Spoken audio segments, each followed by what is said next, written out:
Mari kita belajar bersama untuk lebih mengenal lambang negara kita, burung Garuda. Selamat datang di channel Begini Ceritanya. Subscribe untuk konten-konten menarik lainnya. Burung Garuda adalah lambang negara Indonesia. Tetapi apakah benar burung Garuda itu nyata atau mungkin hanya mitos? Banyak orang beranggapan burung Garuda Pancasila merupakan gambaran dari burung elang Jawa. Benarkah demikian? Begini ceritanya. Jika kita melihat dari sejarah Indonesia, burung Garuda merupakan sosok mitologi dalam kitab Mahabharata dan Purana. Garuda digambarkan sebagai tunggangan Dewa Wisnu untuk menyebarkan kebaikan. Burung Garuda adalah salah satu dewa dalam agama Hindu. Garuda digunakan oleh Dewa Wisnu sebagai kendaraan untuk menyebarkan hal-hal yang baik. Burung Garuda juga digambarkan mempunyai tubuh berwarna emas, wajah berwarna putih, serta sayap yang berwarna merah. Di bagian paruh dan sayap Garuda mirip dengan elang, tetapi tubuhnya menyerupai manusia. Tubuh burung Garuda sangat besar, bahkan menurut mitos, ukuran tubuhnya dapat menghalangi cahaya matahari dalam menyinari bumi. Di dalam kitab Mahabharata dan Purana terdapat kisah burung Garuda. Kitab tersebut menjelaskan Garuda merupakan anak dari Begawan Kasyapa yang memiliki dua orang istri, yaitu Sang Kadru dan Sang Winata. Setelah sekian lama menikah, kedua istri dari Begawan Kasyapa tak kunjung dikaruniai anak. Akhirnya Sang Begawan memberikan telur kepada kedua istrinya, yakni 1000 telur untuk Kadru dan 2 telur untuk Winata. Beberapa waktu kemudian, telur milik Kadru menetas menjadi 1000 ekor ular sakti, sementara telur milik Winata tak kunjung menetas juga. Winata merasa malu, ia pun memecahkan 1 telur, dan keluarlah seekor burung kecil yang belum sempurna dan cacat karena tidak mempunyai kaki.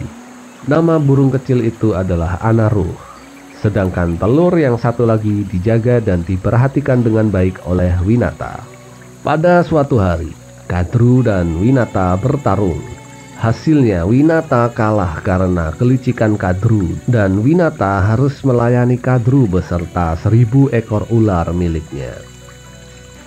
Tiba-tiba telur Winata yang satunya menetas dan melahirkan sosok burung Garuda. Melihat sang ibu teraniaya, Garuda pun dengan segera menolong ibunya. Namun ada satu syarat yang harus dipenuhi Garuda agar Kadru dapat membebaskan Winata, sang ibu. Syaratnya, ia harus mengambil air kehidupan milik para dewa yang disebut Amerta.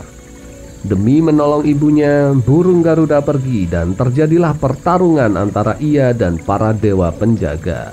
Singkat cerita, burung Garuda menang dan berhasil mengambil Amerta, lalu membawanya kepada Kadru. Wanita licik dan 1000 ekor ular miliknya sangat senang.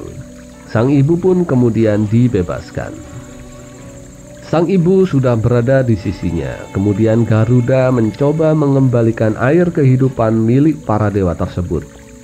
Caranya dengan mengibas-ngibaskan sayapnya agar tubuh ular-ular tersebut menjadi kotor. Sebagian besar ular yang merasa tubuhnya kotor pergi ke sungai untuk membersihkan diri. Di kesempatan itulah Garuda mengambil Amerta dan mengembalikan air kehidupan tersebut. Di perjalanan, Garuda bertemu dengan Dewa Wisnu. Saat itu juga, burung Garuda menyerahkan air tersebut untuk dikembalikan kepada para dewa. Berawal dari kebaikan tersebut, burung Garuda akhirnya naik tahta dan diangkat sebagai tunggangan Dewa Wisnu. Lantas, bagaimana kisah burung Garuda yang dijadikan lambang negara kita? Ternyata burung Garuda Pancasila pada lambang negara kita dibuat oleh para tokoh-tokoh Indonesia dan seorang warga asing, Ki Hajar Dewantoro, Moh Yamin, Sultan Hamid II, Raden Mas Ngabehi Purbacaraka, Moh Natsir, M.A. Palau Pessi, dan Dirk Roel dari Jerman. sosok burung Garuda pada awalnya berkepala gundul, tetapi karena mirip dengan lambang negara Amerika Serikat, akhirnya ditambahkan jambul oleh Dirk Rule, seorang pakar semiotika dan ahli simbol. Tidak hanya Amerika Serikat, lambang negara dengan sosok burung Garuda juga digunakan di negara Thailand. Tak lama setelah itu, gambar burung Garuda Pancasila kemudian diperbarui dan ditetapkan sebagai lambang negara resmi oleh Presiden Soekarno melalui sidang Kabinet RI pada tanggal 11 Februari 1950 dan penggunaannya diatur dalam Peraturan Pemerintah Nomor 43/1958. Jika dilihat secara sekilas, lambang burung Garuda Pancasila yang sekarang mirip dengan lambang kerajaan Samudra Pasai. Walaupun bentuknya tidak sama persis, tapi bentangan sayap, kepala yang menoleh ke kanan, kaki yang mencengkeram pita, dan perisai di dada yang terbagi 5 hampir sama dengan lambang negara Indonesia. Tetapi sampai sekarang belum diketahui apakah lambang negara burung Garuda terinspirasi dari lambang kerajaan Samudra Pasai atau bukan. Beberapa ahli sempat mencari burung yang dianggap mewakili keperkasaan dan sifat burung Garuda. Dari sekian banyak jenis burung di Indonesia, ada seekor burung yang dianggap mempunyai ciri-ciri yang sama dengan burung Garuda, yakni burung elang Jawa atau Spicietus bartelsi. Burung elang Jawa ini merupakan burung endemik Pulau Jawa yang sekarang jumlahnya semakin langka. Diperkirakan saat ini jumlah elang Jawa kurang dari 600 ekor di Pulau Jawa. Alasan mengapa elang Jawa semakin langka adalah proses bertelur burung elang Jawa betina yang cukup lama. Oleh sebab itu, Lembaga Burung Indonesia menetapkan burung elang Jawa sebagai burung yang terancam punah. Mungkin burung Garuda sebenarnya hanya mitos belaka.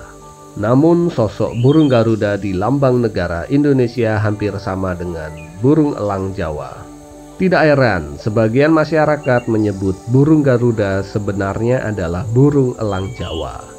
Meski begitu, apabila berkaca pada sejarah negara Indonesia, burung Garuda dipilih sebagai lambang negara karena burung Garuda melambangkan kebaikan, pengetahuan, kekuatan, keberanian, kesetiaan, dan disiplin.